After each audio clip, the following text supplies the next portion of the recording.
Olá, ouvinte do Via Econômica, você está no nosso querido Conotalk Extra. Estamos aqui, só nós dois, eu e Eric, e vamos comentar sobre dois temas que provavelmente você já viu no título. O primeiro tema é o PIB, né? Crescimento do PIB, isso é o resultado do trimestre, e o segundo é sobre as novas vacinas. Mas antes de tudo, deixa eu me apresentar, se você caiu de paraquedas, meu nome é Tawan Santos, sou economista e consultor. E se apresente, meu querido amigo, o rosto favorito da galera aí, do pessoal. Por favor, se apresente. Olá a todos, sejam bem-vindos mais uma vez a mais um podcast do Via Econômica. Eu me chamo Eric, estou aqui na companhia do meu amigo Tawan. Obrigado, Tawan, por essa introdução maravilhosa. Estou quase economista. Tive essa semana passada, Tawan, na verdade essa semana, minha última aula na graduação, acho que até comentei sobre isso aí no episódio com o nosso amigo Lopes. E estou muito feliz por isso. Mas, enfim, feliz também estar aqui gravando mais um podcast na sua companhia. Aí eu que agradeço. Há um ano atrás eu estava me formando, né? E eu que falava essa frase. Eu quase economista, e estamos aqui, você falando essa frase. Mas, sem muitas delongas, vamos entrar no assunto. O Econotalk Extra, ele tende a ser uma versão pocket, né? Uma versão menor dos podcasts, porque aí eu e Eric a gente conversa bastante, só que a gente resolve gravar uma dessas nossas conversas. E o tema que a gente escolheu foi o PIB. E como qualquer bom economista, a gente trouxe a referência, né? No meu caso, eu vi a notícia no portal Contábeis. Ultimamente é o portal que eu mais gosto, ele é muito completo, eu recomendo para quem é da área de negócios. Ele é um portal completo, e sem dizer que ele tem um fórum que a galera ajuda mesmo, não é esses fóruns meio vagabundinho, tipo, sei lá, você bota lá e a pessoa te zoa. Não, as pessoas te ajudam lá e é um fórum sério. Então você aí que é contador, administrador, você aí da área de negócios, eu recomendo muito o portal Contábeis, certo? E o que tem de interessante no PIB, né? O que tem mais de interessante no PIB é que saiu o resultado divulgado pelo IBGE, e o nosso PIB cresceu no trimestre por uma taxa de 1,2%. O mercado, quando a gente fala o mercado, são a relação entre pessoas e empresas, estimava que o nosso crescimento era só 0,8%, ou seja, a gente superou 0,4% desse crescimento.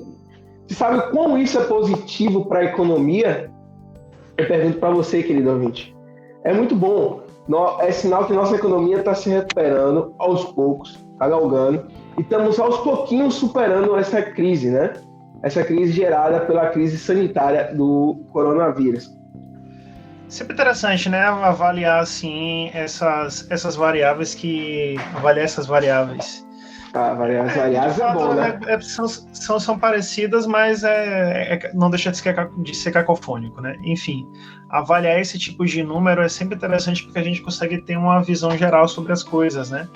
Apesar do PIB não ser a melhor forma da gente, né, dizer para o mercado, para as pessoas, para as famílias, para as empresas, se o país está dando certo ou não, porque, querendo ou não, né?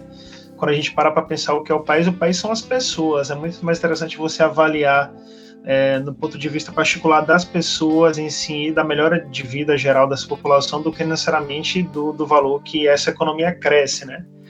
75% dessa riqueza que cresceu talvez tenha sido perceptível só na mão, sei lá, dos 3% mais ricos do Brasil, ou coisa do tipo, né? Então é bom a gente ter esse tipo de sensação, mas ainda assim não deixa de ser um número positivo, né? A gente teve uma economia que no segundo semestre do ano passado despencou para 9,2, né, negativo, decresceu o seu produto, né, cresceu negativamente menos 9,2%. Isso é uma pancada muito forte. O terceiro semestre já foi uma alavancada, né, maior, a gente conseguiu botar 7,8, depois 3,2, depois 1,2, então, querendo ou não, a gente conseguiu, né, fazer aquela achatada, né? A gente conseguiu chegar num produto semelhante ao que a gente estava antes de entrar na pandemia. Sim, simula, né, consegue traduzir para a gente que a economia de fato está dando aí um ressalto, mas, na minha opinião, isso é muito mais fruto de uma descontração do que estava sendo muito comprimido, né? A gente estava tendo uma depressão da demanda muito forte, né? Isso aliado à própria inflação em si. Então, tinha muito consumo preso, né? Então, quando a gente consegue dar esse fôlego, a economia também dá essa galopada, mas as minhas perspectivas ainda assim não são tão positivas, mas não deixa de ser algo legal, né? Eu sou uma pessoa que eu tento ser o mais otimista possível. Eu acredito que, como economista, a gente se torna influenciadores, não no sentido atual dessa palavra, mas de influenciar uma massa de empresários, né? Muitos dos empresários usam como muleta muitas das nossas frases. Eu posso dizer assim, na minha bolha, onde eu vejo, onde eu trabalho, onde eu vivo, eu vejo que muitos dos empresários se apegam a frases de tipo, se um economista fala assim, não, estamos em crise. Então, qualquer desculpa para fazer novos negócios e arriscar é sempre, estamos em crise. Então, para mim, ter um PIB 1,2%, sendo que, comparado a outros anos, como a gente poderia fazer uma análise mais robusta, né, dentro de uma pesquisa, querendo ou não, um resultado pífio. Mas vamos colocar outras variáveis, né? Foi um período pandêmico, crise, muita coisa fechou, estamos voltando a ter um fôlego. Então, é necessário ter esse otimismo, né? O trimestre começou bem, começamos com 1,2%. Vamos ver se conseguimos manter essa taxa e crescer. E aí, eu acredito assim, querido ouvinte, se você pretende empreender, vender alguma coisinha, algum produto, a hora de arriscar é agora, que a economia está começando a crescer. Eu acredito muito atualmente, né, na validade de hoje, vai que daqui a 5 anos eu mude de ideia, as pessoas querem me refutar, aí você falou isso aí, enfim, acredito hoje, com essa validade de hoje, que a economia é um ciclo, né? Então a gente às vezes passa por momentos de altas e momentos de baixa. Semelhante à onda de Schumpeter, que no momento da criação destrutiva tem momentos de altas e de baixas.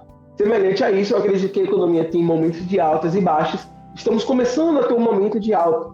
Esse é o momento que eu creio que todo mundo que tem uma veia empreendedora, é hora de fazer negócios, é hora de arriscar. Aquele cara que se pegou ali no pouquinho do dinheiro que tinha, eu acredito que é a hora agora de botar no seu empreendimento. Claro, com prudência. Não estou falando de você vender o carro, casa, nem nada do tipo. Mas se você guardou, sei lá, R$1.000 e está ali e não querer fazer nenhum negócio, é hora que você pega aqueles R$1.000 guardados, fazer um investimento, estudar o mercado para poder crescer o seu negócio. Essa é a minha perspectiva, né? Eu acredito que se você tomar essa atitude, a gente não só mantém essa taxa, a gente cresce, né? Já dizia nosso querido Solon, né? E ele fala, né, que o crescimento econômico se dá pelo acúmulo de capital. Mas o acúmulo de capital é dado por onde? Pelas empresas, né? Que vão acumulando capital, vão crescendo, vão juntando. Isso aí gera uma junção entre as empresas que vai aumentando o PIB, né? Obviamente, aos economistas mais conceitual, que quer vírgula por vírgula, estou usando em linhas gerais, a grosso modo, porque a gente lida com o público também geral. A gente quer transmitir a mensagem o mais fácil possível. Claro que, sim, falar algumas inverdades, certo? Tem um ponto, meu amigo, da reportagem que eu queria ler também, que eu acho interessantíssimo a gente comentar aqui. Ele fala que, pelo lado da oferta, né, abrindo parênteses, o setor agropecuário puxou o crescimento com a alta de 5,7%, seguido pela indústria, com 0,7%, correção, e os serviços com 0,4%. Antes de você fazer esse comentário, eu vou já fazer o meu por cima. Por que o crescimento por setor está dividido assim e o agropecuária puxou? Eu acredito que devido à pandemia, os serviços que normalmente é dado ali um a um ou ao público se tornou mais difícil. E a agropecuária, quando a gente imagina, a gente tem que realmente imaginar um cara, um dono de uma fazenda grande, né? Claro que existem pequenos negócios também, esses que tocam ali com a família ou ali com 1, 2, 3, 4, 5 empregados. Então é muito mais fácil ele crescer e fazer alguns negócios assim, visto que também o mundo todo está precisando. Então a demanda subiu e logo, como a gente é um país que produz muita commodities, acabou que a gente conseguiu atender essa demanda. Claro, isso aqui é uma visão que eu tenho em cima disso, não quer dizer que seja isso. Eu diria que é um clássico do Brasil, né? A gente tem um forte alavanco do PIB propiciado pela agropecuária. A gente também não pode esquecer que o dólar vive uma alta histórica, né? Então, a nossa agropecuária é o nosso principal produto de exportação.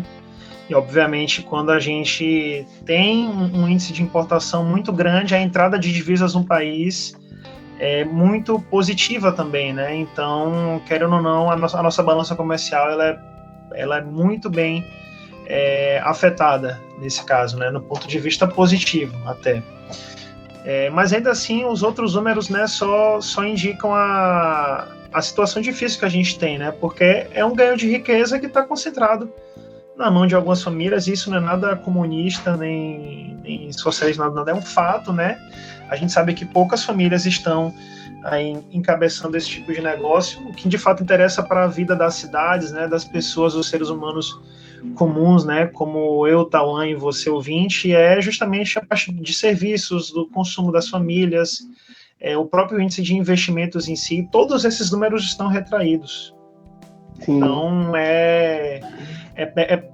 é por isso que quando você tenta encontrar esperanças, dá meio um medo, assim, sabe? Porque o cenário não é positivo, porém, a gente também tem que encarar, né, de forma otimista o futuro, com a chegada de mais vacinas, com a possibilidade da gente ter uma velocidade muito maior, né, para a volta à normalidade, como países da Europa e América do Norte e outros lugares do mundo já estão conseguindo, né, experimentar essa volta ao normal, né, já está tendo jogo de futebol normal em alguns lugares do mundo, né, só para a gente ter um parâmetro. Então, assim, quando a gente conseguir chegar nesse nível, talvez a gente tenha as possibilidades para, de fato, ter aí essa ressurreição, sabe? Porque até lá eu acho que os problemas são um pouco aterrorizantes, digamos assim. E nós somos jovens, o que torna as coisas mais ainda, né, aperto de mente, mas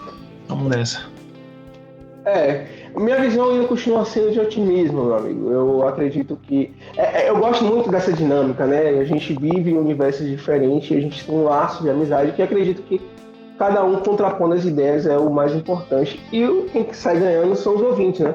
Minha visão ainda continua sendo otimista, mesmo que o setor que mais cresceu foi o da agropecuária, mas a gente tem que lembrar que muito desse dinheiro vai circular alguma hora aqui na capital. Então, normalmente, às vezes vem um dono ali da fazenda, vem visitar um parente que é daqui, e aí entra ali no restaurante, que consome, o dono do restaurante paga os funcionários que consomem aquilo, não sei o quê. O dinheiro circula. Contudo, a velocidade que circula seria realmente a minha preocupação. Não vou dizer que eu sou um otimista só por ser otimista. Acredito que tem uma preocupação. A velocidade que isso se dá é lenta, né? Então, por quê? Por que é lenta? É a dinâmica do mercado. A dinâmica do mercado é lenta por si só. Porque são seres humanos. A gente, querendo ou não, tem algumas incertezas. Às vezes o dono de uma grande fazenda, de um grande negócio, vem para a capital, mas não consome.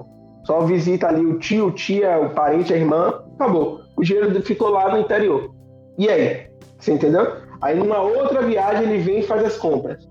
E aí vai a economia. Isso tem uma visão mais micro, é claro, né? O Estado, nesse papel, ele ganha com os impostos, né? Tributando e assim conseguindo tocar sobre suas políticas fiscais, certo? Pronto, vamos para o segundo tema, que é sobre as novas vacinas, né? A fonte que eu peguei foi a super interessante, né? Da Abril. É uma fonte que eu gosto muito quando eu gosto de falar sobre biologia, sobre medicina, sobre essas áreas, né? Ciência no modo geral. A nova vacina alemã pode acelerar a imunização contra o Covid-19. Em resumo, nessa notícia ele detalha mais ou menos como é o funcionamento, né?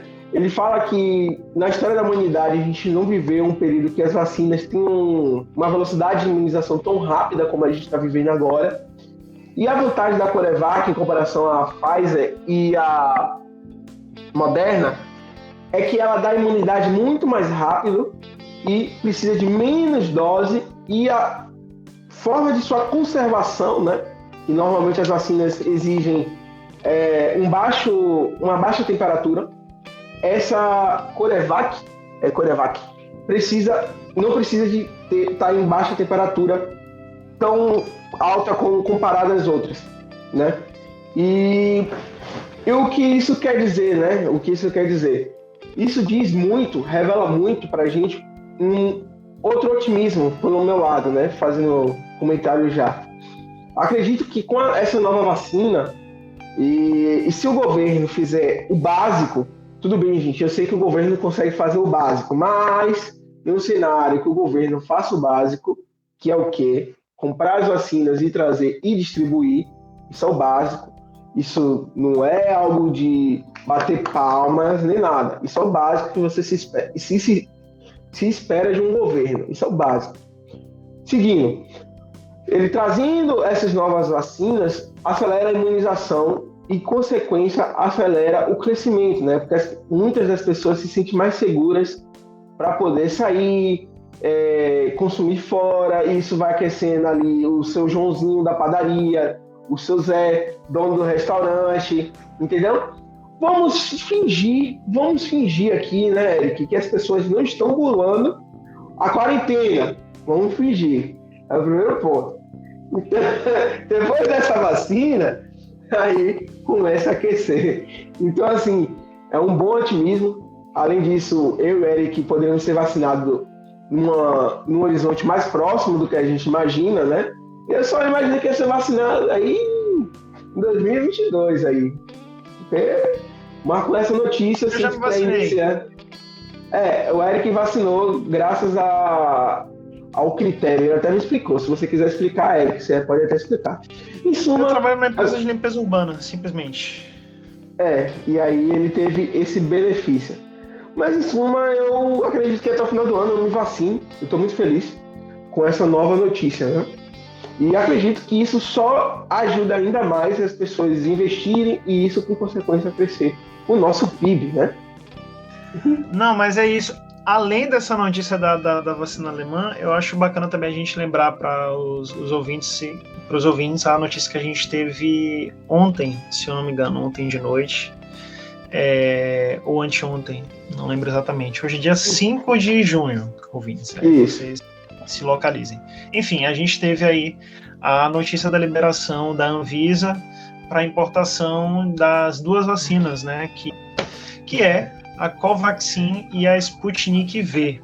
Né, e a Sputnik V teve aí uma maior repercussão ainda, né, porque foi a vacina principal aqui do consórcio de governadores do Nordeste, né, e querendo ou não, é meio tentador você imaginar que houve ali uma coordenação política da Anvisa, né, por parte do presidente para talvez a não liberação dessas vacinas. Não quero acreditar nessa hipótese, porque eu acho que o corpo técnico do nosso serviço público é competente e em sua maioria é apaixonado pelo que faz, então eu aposto em boas intenções, né, nesse corpo técnico, enfim, porque são pessoas que estão lá há muito tempo. Então, demonstraram, né, através de estudos, através de coisas pertinentes, que de fato essas vacinas anteriormente não seriam muito seguras, né, e deram razões e tal, que até são plausíveis, mas ainda assim houve a liberação entre os países, sem muita... O ouvinte procurando saber aí vai verificar que a Anvisa liberou, mas com ressalvas, né, com recomendações explícitas sobre o público e tal, sobre, enfim, como administrar vacina, as possíveis ações. Eu acho que a vacina está sendo aplicada em outros lugares do mundo, até hoje não demonstrou assim ter um impacto negativo de fato onde está sendo aplicada, então por que não no Brasil? Né? É engraçado porque eu não sei se você já viu algum comentário do tipo no ponto de ônibus, metrô, ou com algum amigo, colega de trabalho, qualquer coisa, até na família, e chega fulano assim, ei, você viu que fulano tomou a vacina e assim que saiu foi atropelado? É culpa da vacina. Aí você fica tipo, só o último comentário, você que ataca o pessoal da Anvisa, ataca o pessoal da Fiocruz, você não pode culpar o time por causa do técnico, né? Isso aí é uma analogia ao futebol. O técnico pode ser uma bosta, mas o time tá fazendo o seu melhor. A gente tem que valorizar, cara, são instituições assim que prestam um serviço à sociedade que é inestimável. Sabe, quando a gente pensa no SUS e na interação com essas fundações, sabe, o Brasil é referência em vacinação no mundo inteiro. O nosso país foi o país que introduziu o soro antiveneno de cobra no mundo.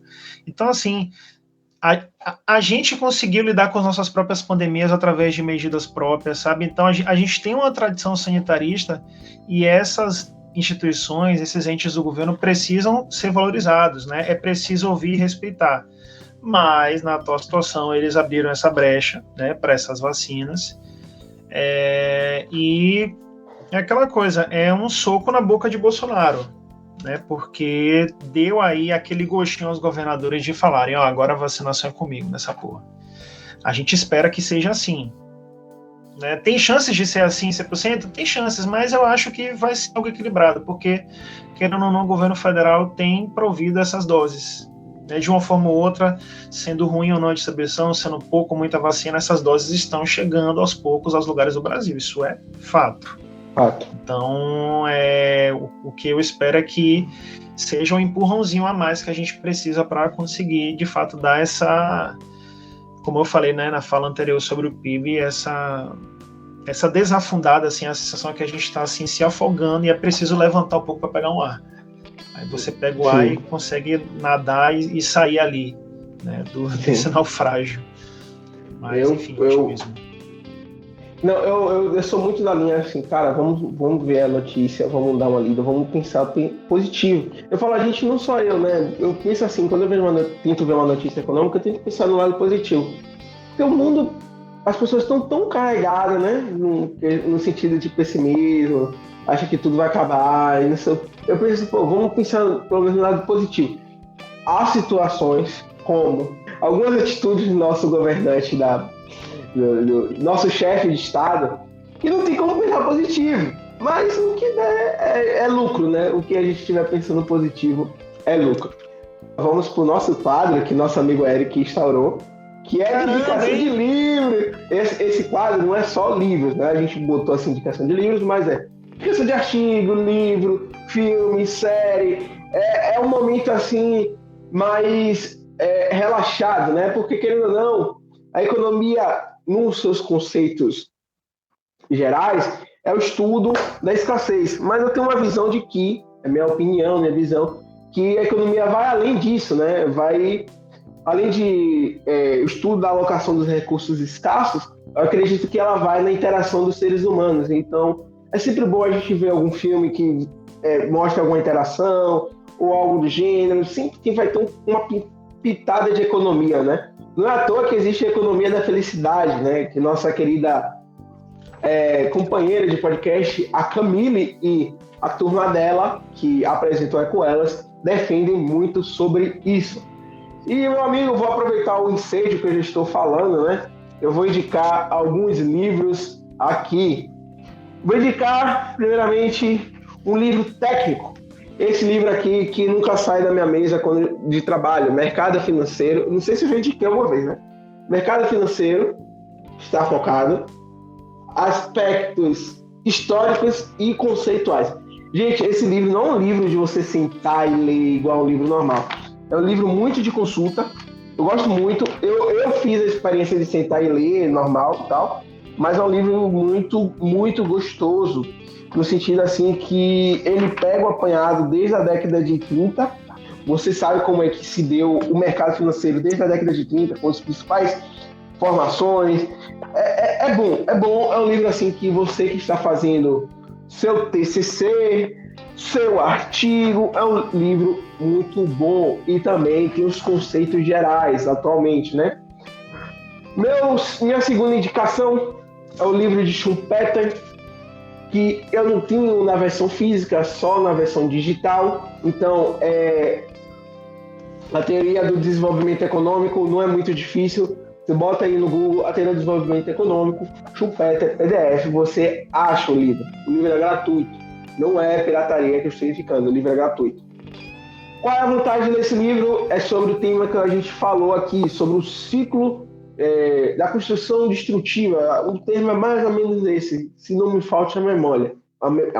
A vantagem do livro é que ele fala sobre a ideia da teoria do desenvolvimento econômico. Você começa a entender como é que se dá o desenvolvimento. É um panorama geral, é um livro muito bem aceito dentro da academia, até onde eu saiba, até onde eu sei, né, onde eu saiba, ele é muito bem aceito.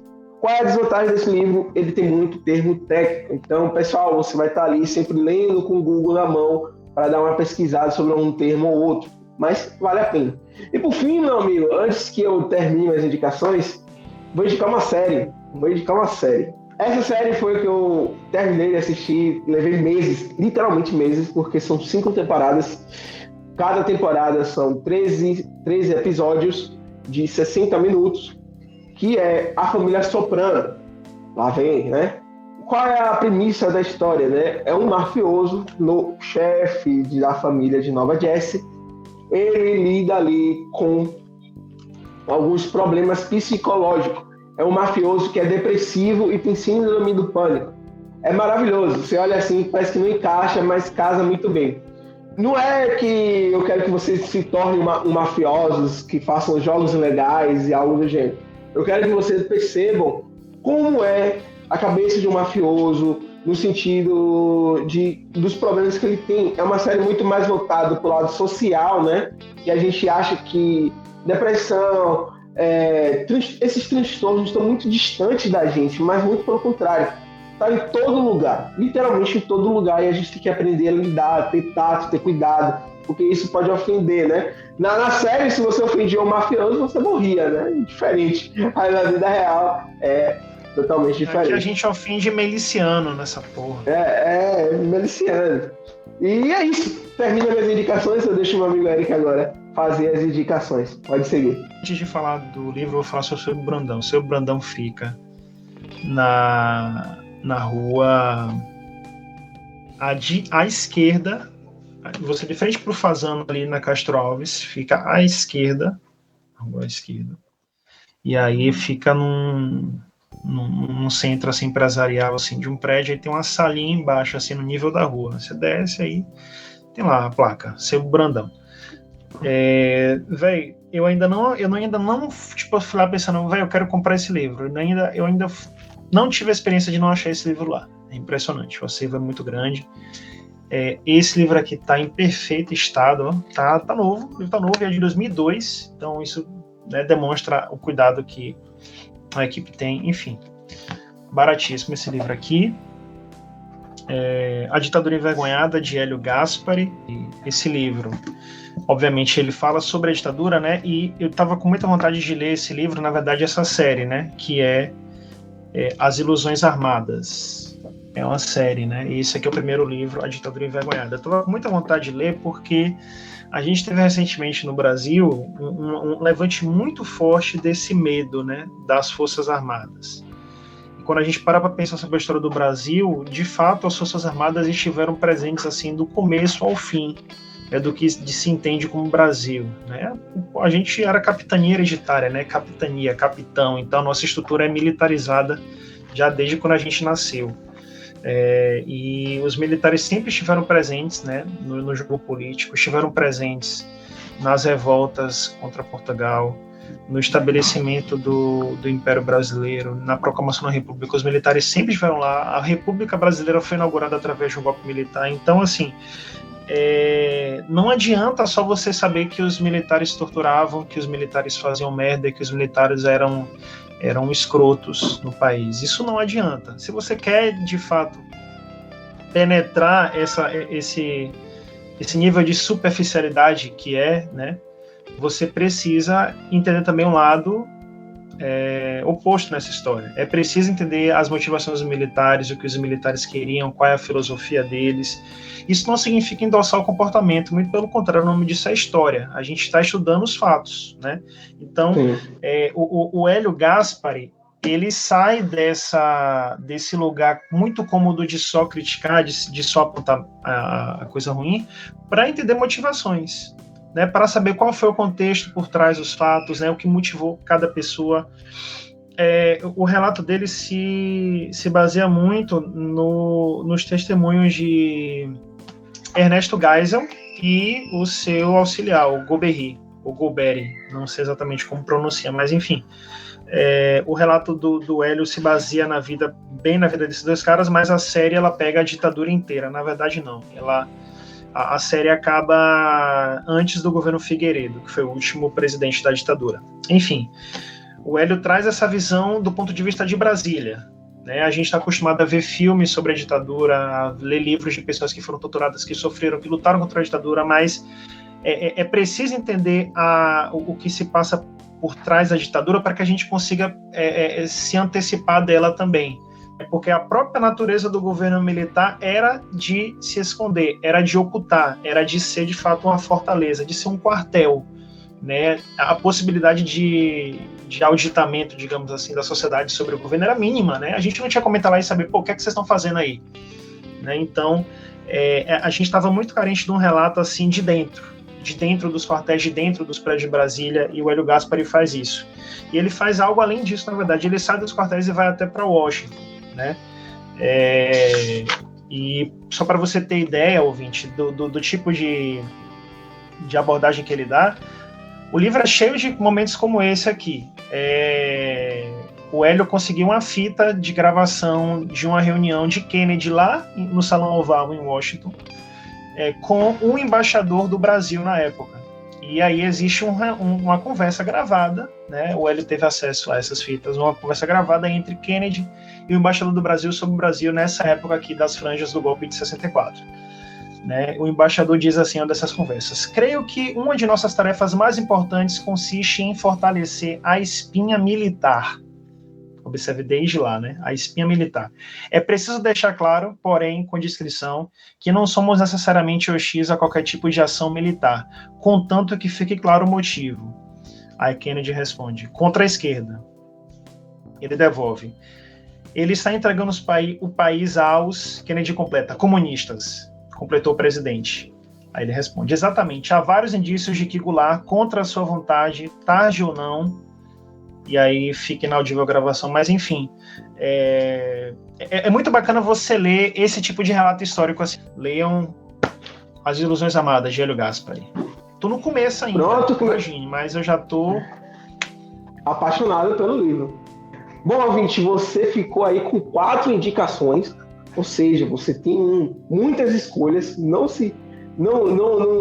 perca o fio da meada, saiba escolher com sabedoria. Você é Team Eric ou Team Tawan? Não, brincadeira. Você tem 4 indicações para o seu final de semana, tá? Estamos chegando no momento final. Eu vou me despedir. Eu vou esperar a Eric depois fazer... Você vai fazer o tchau, né? Enfim. Vou me despedir. Querido ouvinte, muito obrigado por você ter ouvido o nosso podcast até aqui. Relembrando algumas informações. Nosso canal direto com você é pelo Instagram, ou seja, sigam a gente, @via.econômica.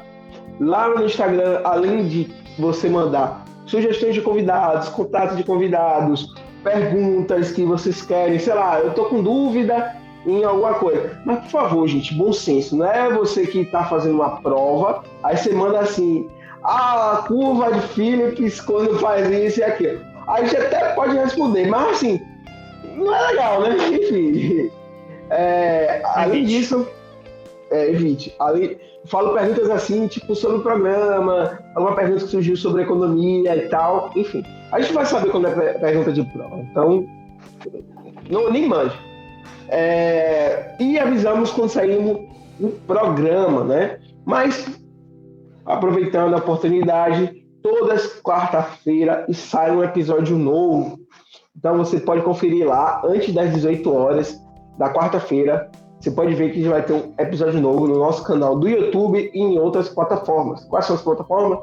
Spotify, Deezer, Google Podcast, Anchor e por aí vai. Mas essas são as principais que a gente mais vê a galera ouvindo, né? Siga também a gente nas redes sociais, segue o Eric, que aí ele tem umas indicações da hora, lá de livro, comenta sobre a parte mais cultural.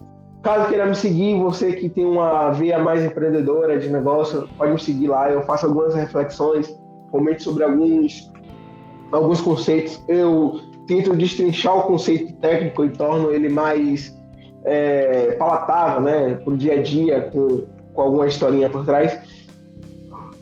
É só botar o nosso nome no Instagram, não tem erro, você está vendo nossa cara, o nosso nome, então tá tudo certo. Querido ouvinte, queria agradecer você até aqui, curta, compartilhe, comente. Depois desse enorme jabá, tchau, um beijo e uma boa semana para vocês, meus queridos ouvintes. E é isso, meu caro Tauan, meu caro ouvinte, a gente chegou ao fim de mais um episódio aqui de um podcast do Via Econômico. Eu agradeço demais você ter ouvido até aqui. Continue nos acompanhando, dê suas sugestões aí pelo nosso Instagram. E vamos ser otimistas, porque se a gente não for, né, a esperança tem que ser o nosso combustível também aí de uma melhora. Então, apesar de todo o pessimismo, vamos tentar aí dar um pouquinho de positividade aí para esse clima geral. Diga tchau, Tauan. Tchau! Tchau!